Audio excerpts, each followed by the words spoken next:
found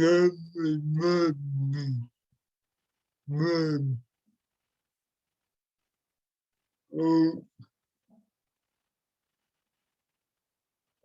oh,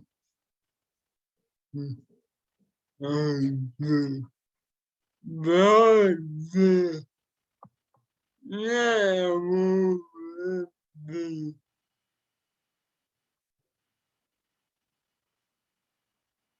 it was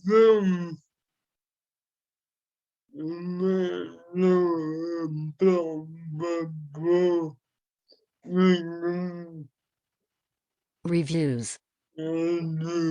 The Orville, New Horizons Season 3 Episode 3 Review, Mortality Paradox. An away team from the Orville face their greatest fears in a surreal but intriguing episode of New Horizons.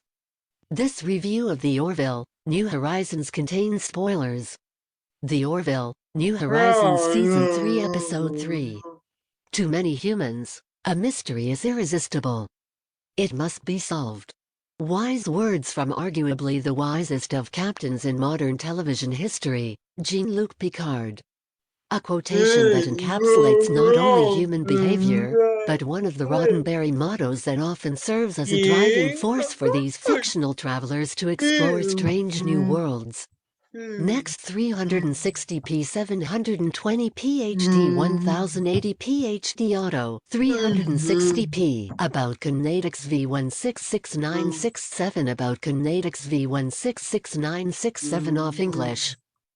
The production team of the Orville, New Horizons embraced this motto long ago. No matter the danger, the Orville pushes through the eternal darkness of space looking for answers, and that's what makes Episode 3, Mortality Paradox, one of the more intriguing adventures the crew has had. Lieutenant Kaylee, Jessica Shore, returns from a weeks-long leave where she was apparently visiting her parents. She checks in with Commander Grayson, Adrienne Palicki, as soon as she's back on the ship, and lets Kelly know about some unusual Kaylon activity that she came across during her flight back to the Orville. Kaylee lets Grayson know that anything that far out in the strange and should be treated as a threat. After she returns to duty, Kaylee shares Chilean chocolate with her bridge mates, letting them all know the dense delicacy is one of her mom's specialties. When she offers one to Bortus, Peter Macon, he lets her know he won't indulge, as he and his partner, Clyden, are taking their own shore leave in a month, and Malloy, Scott Grimes, has advised Bortus to get his summer body ready for the Mauchline Beach. Isaac, Mark Jackson, interrupts with a series of bizarre readings. It appears that Nairn 1, what is understood to be a planet that is merely barren rock, is sending out electromagnetic signals, something which Isaac reveals can only be made by a substantial population. Captain Mercer, Seth MacFarlane, naturally wants to investigate, and so orders Malloy to alter course. When they arrive at Nairn 1, Isaac scans the planet further. From first glance, it is anything but barren, and Isaac confirms it when he senses transportation networks, industrial power sources, and advanced cities housing a population of approximately 8 billion inhabitants. Naturally, this is not the end of their exploration, so in order to investigate the mystery, Bortus, Kaylee, Malloy, Grayson and Mercer take a shuttle to the planet's surface.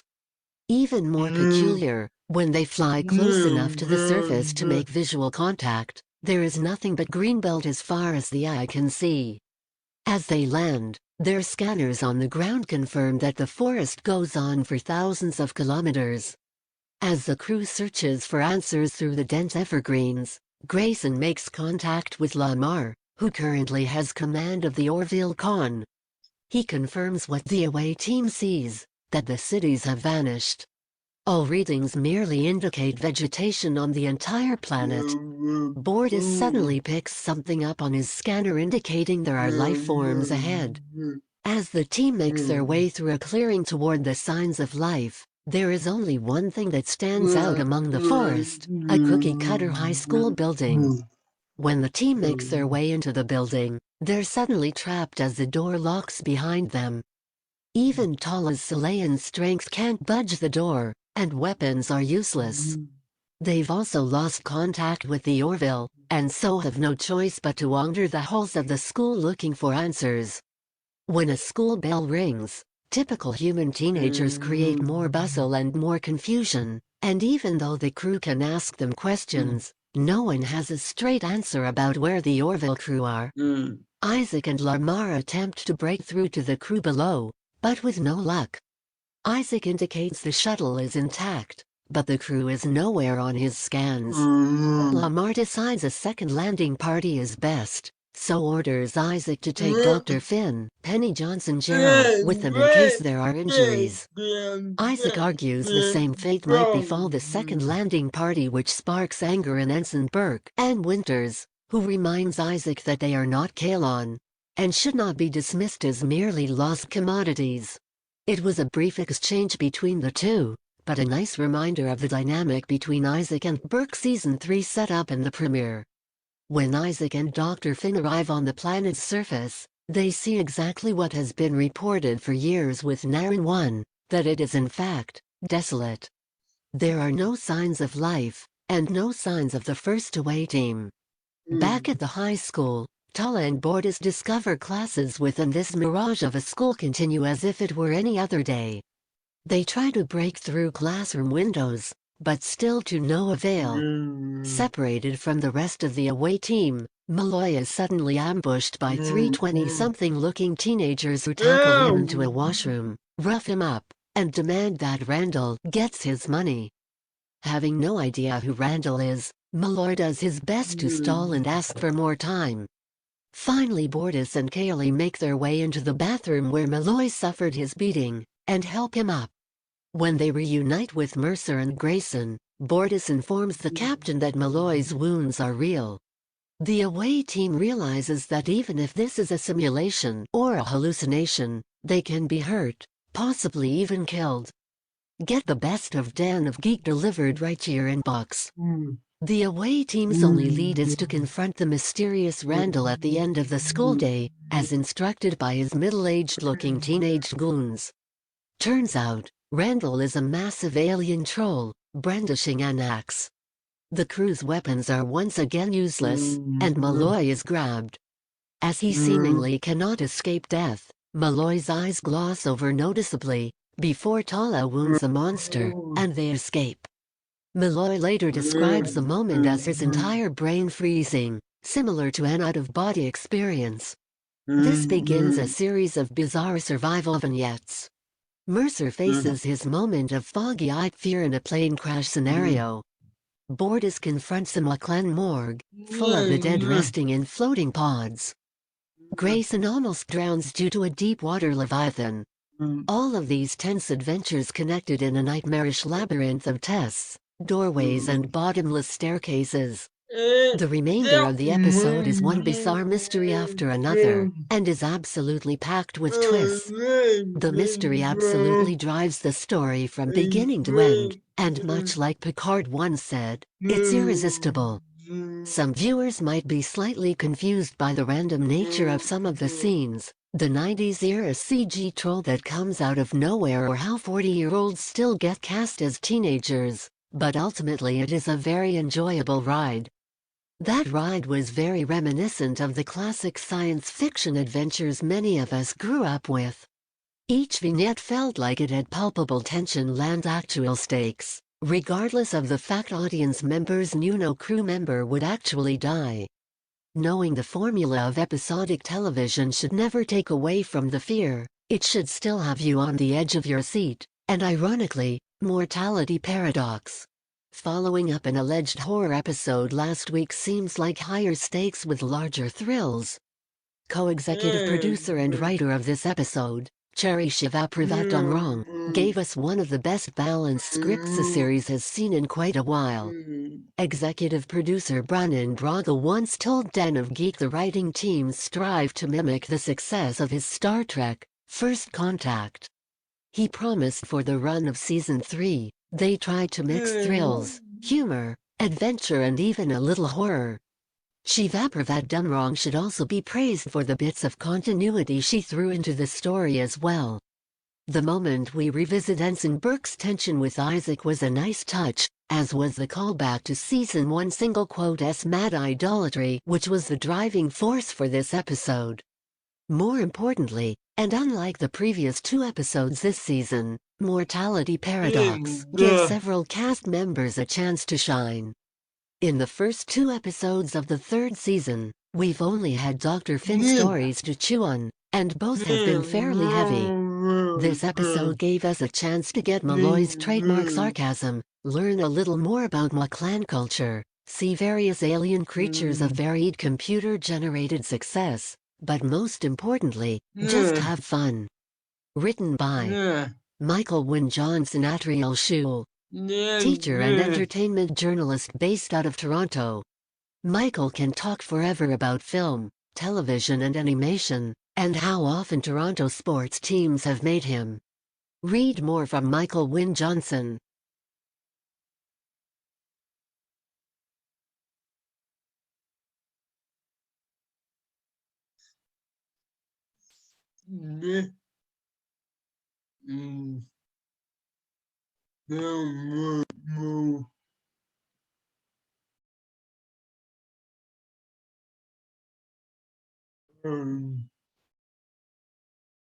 Then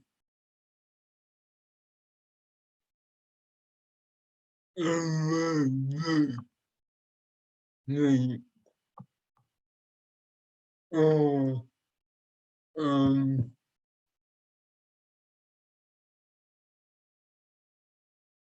um,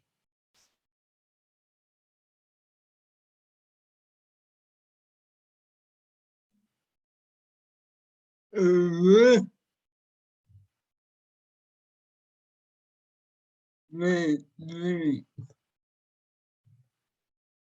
oh,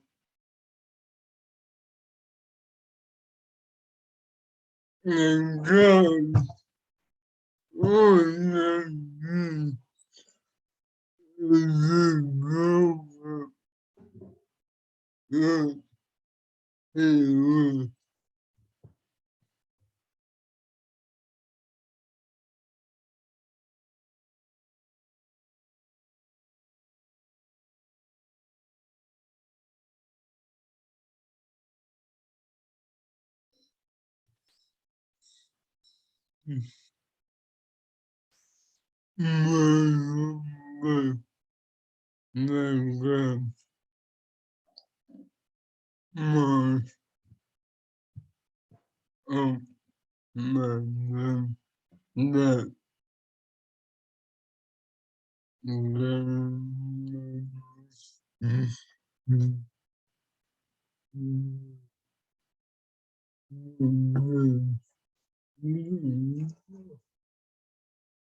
good, good,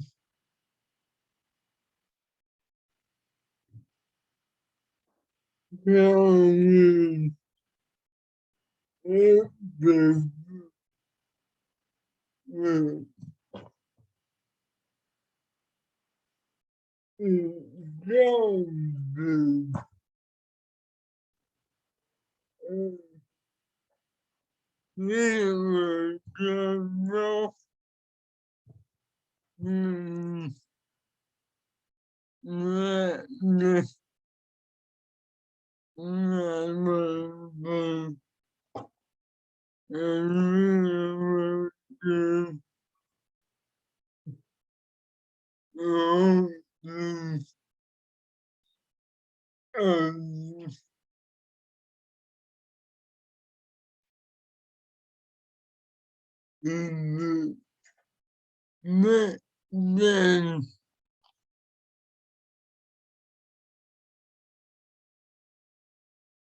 Therefore,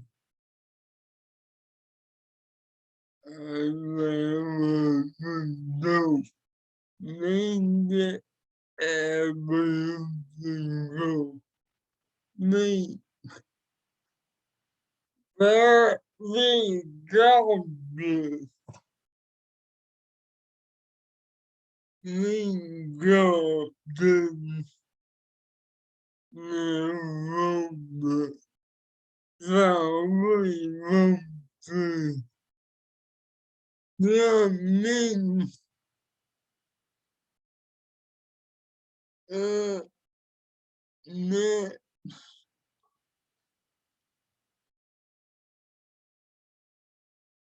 we obey oh, go,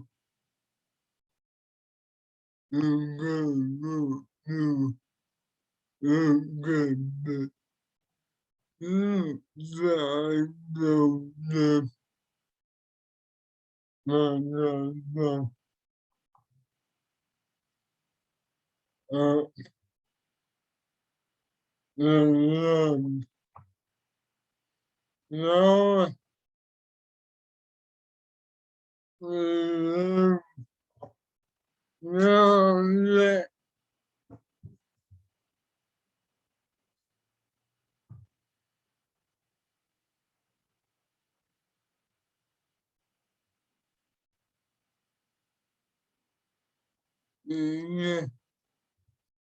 no,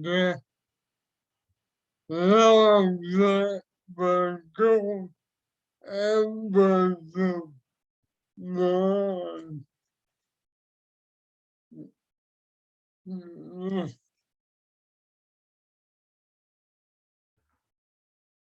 no,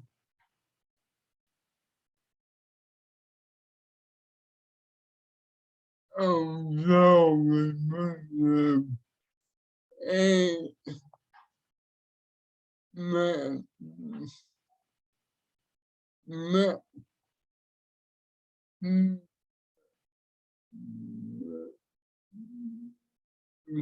oh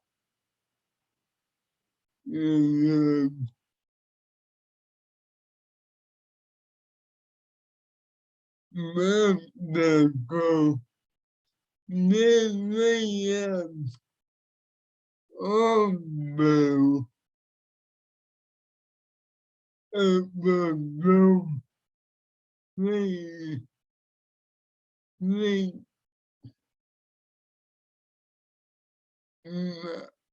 no,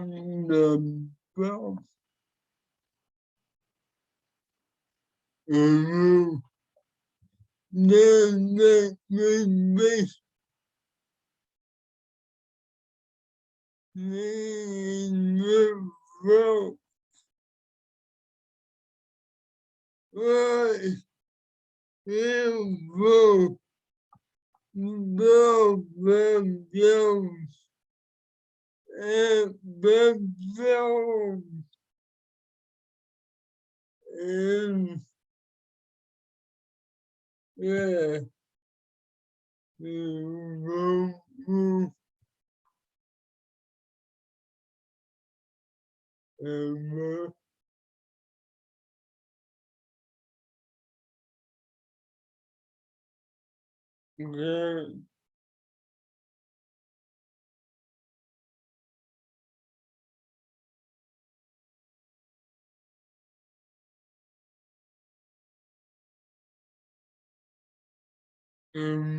good. We get on the and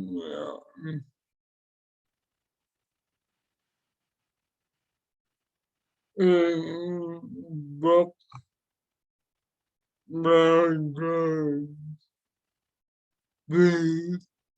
have been died by